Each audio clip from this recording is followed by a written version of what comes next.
এই গয়নাগুলো সেই কবে বাড়ির ছোট সদস্যদের জন্য আলাদা করে গুছিয়ে গেছিলেন। এই গয়নাটা আপনি নিজে হাতে রিমঝিমকে ওর বিয়ের সময় পরিয়ে দেবেন।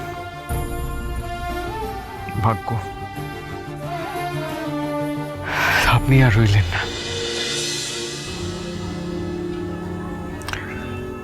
আমি চেষ্টা করব আপনি যেরকম চেয়েছিলেন সেভাবেই ওর বিয়েটা দেবার। কিন্তু কি জানেন তো, যখন মুহূর্তটা সত্যি আসবে ভাবিনি এরকম হবে। রিমঝিমের ওই ম্লান মুখটা দেখে না সত্যি ভালো লাগছে না।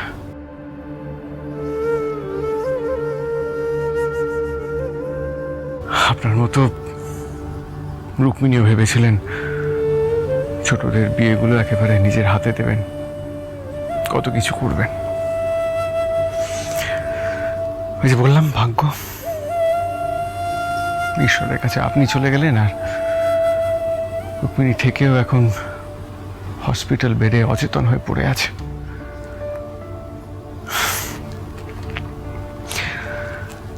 কিন্তু আমি চেষ্টা করব আপনারা ঠিক যেমন চেয়েছেন ঠিক সেইভাবে ওদের বিয়েটা দেওয়ার আপ্রাণ চেষ্টা করব।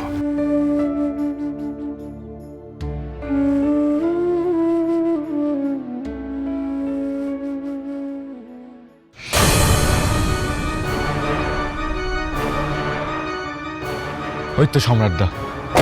হ্যাঁ তাই তো, কিন্তু ওকে দেখে তো মনে হচ্ছে যে লাগেজ নিয়ে কোথাও বেরিয়ে যাচ্ছে। কোথায় যাচ্ছে সেটাই জানতে হবে। আমার দিই ভাইকে কষ্ট দিয়ে কোথাও পালাতে যেতে দেবো না আমি। সম্রাট স্যার, আপনি তো কিছুদিন আগেই এই ফ্ল্যাটে এলেন, এর মধ্যেই চলে যাবেন? এই সরিষা, এই শহরে আর এমন কেউ নেই যার জন্য আমি থেকে যেতে পারি, তাই মাকে নিয়ে একেবারে বাইরে চলে যাব। অফিস থেকে ট্রান্সফার নিয়েছি। আমার দিই ভাইকে কষ্ট দিয়ে চোরের মতো কোথায় পালিয়ে যাচ্ছ তুমি? আপনারা কারা সম্রাট স্যারের সাথে এইভাবে কেন কথা বলছেন? বিকাশ দা, ওনারা আমার পরিচিত, আমি কথা বলে নেবো, তুমি যাও। বলো সম্রাটদা, কেন করলে তুমি এটা? কি ক্ষতি করেছিল আমার দিই ভাই তোমার? চিরের সাথে তো যা করেছিলাম আমি করেছিলাম, শাস্তি আমাকে দিতে পারতে। ওকে কেন দিলে? ওকে কেন কষ্ট দিলে বলো? আয়ুষ, আয়ুষ, আমরা একটু শান্ত মাথায় কথা বলি প্লিজ। এভাবে অস্থির হয়েও না। না, আমি শান্ত মাথায় কথা বলতে পারবো না। আজ আমি থামবই না।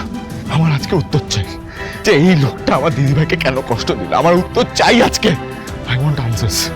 কেন করলে তুমি? আদে আমার দিদি ভাইকে ভালোবাসতে তুমি নাকি পুরোটাই জাস্ট নাটক ছিল? কেন কাঁদালে বলো, কেন কাঁদালে? আমি যা করেছি প্রতিশোধ নেওয়ার জন্য করেছি, আর বেশ করেছি।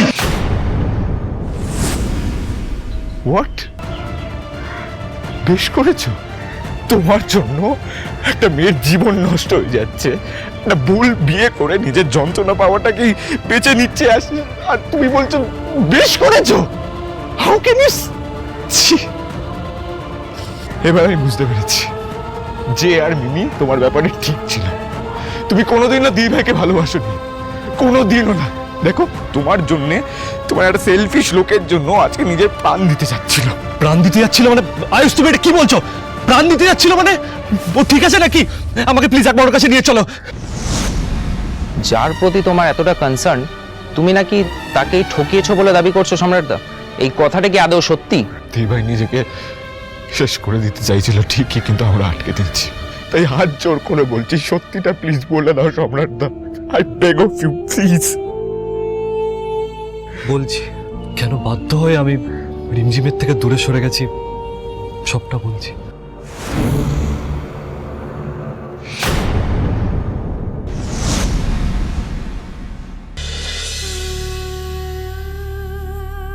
দি ভাই, বলছি আর কিছুক্ষণ পর কিন্তু তোমার হাতেই সেই সুযোগটাও থাকবে না। তাই বলছি একটাবার অন্তত ভেবে নাও। তোমার যদি মন সায় না দেয় তাহলে কিন্তু দেখি, সরো, চুড়িগুলো পরবো।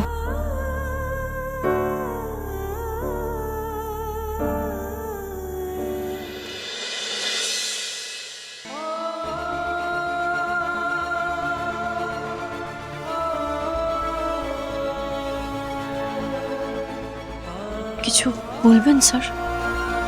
হ্যাঁ মানে গয়নাটা পরিয়ে রেখে গেছিলেন রিমঝিমের জন্য। ওকে পরিয়ে দিই রিমঝিম।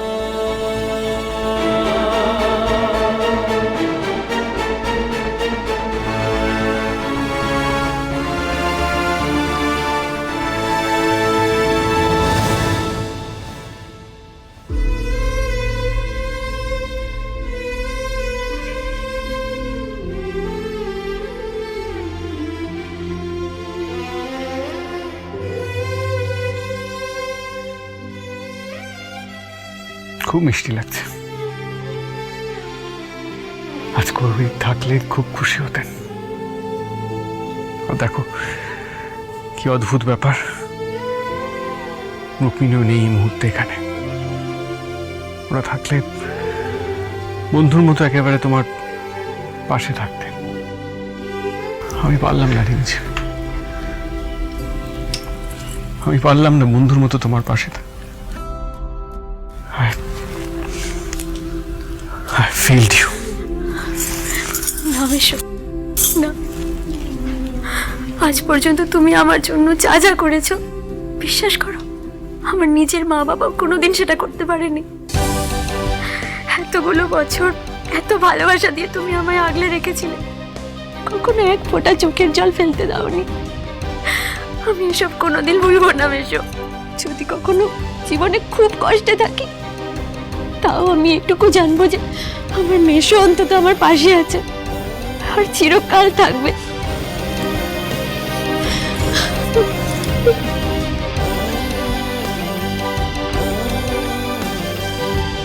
আমি চাইবো তুমি তোমার জীবনে খুব ভালো থাকো, নিজের কাছের মানুষটাকে নিয়ে খুব আনন্দে থাকো। আর এরকম দিন যেন কোনোদিন না আসে যেদিনে দরকার পড়ে তোমার এই মেশোকে তোমাকে তোমাকে সামলাতে যেতে। এই দিনটা যেন কোনোদিন না আসে। বুঝছি, সব সময় ভালো থাকো। আয়ুষ্মান বাবু কি পৌঁছাতে পেরেছেন সম্রাটদার কাছে? এদিকে তো সময় পেরিয়ে যাচ্ছে, আর খানিকক্ষণের মধ্যে ওনারা না ফিরে এলে তো এই বিয়ে আটকানো অসম্ভব হয়ে যাবে।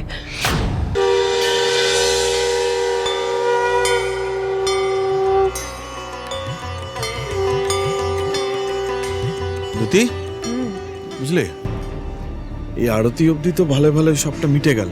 এই আরতিটা হয়ে গেলেই রিমঝিমের বিয়েটা হয়ে যাবে। আরে তুমি চিন্তা করো না, মায়ের আশীর্বাদ আমাদের সহ রিমঝিমের মাথার উপর রয়েছে, কোনো সমস্যা হবে না। আর একবার যদি বিয়ে হয়ে যায় কোনো রকম প্রবলেমের চান্সই নেই। বিয়েটা হয়ে গেলে রিমঝিম তো সেট, সাথে আমরাও সেট। বুঝতে পারছো তো? তাই যেন হয় বাবা, প্রণাম করো। জয় মা, জয় মা, জয় মা।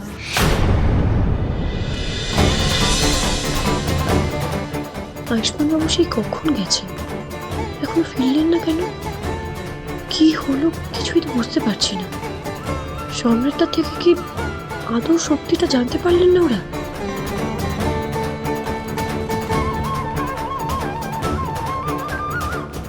তুমি আমাদের একটু সাহায্য করো মা। আমরা যে মনে প্রাণে চাই দিভাই তার ভালোবাসার মানুষটাকে ফিরে পাক। তুমি দেখো মা, আমরা যেন ওদের মিলিয়ে দিতে পারি। এই বিয়েটা করে দিভাইকে যেন চিরকালের মতো কষ্ট না পেতে হয়। তুমি দেখো মা।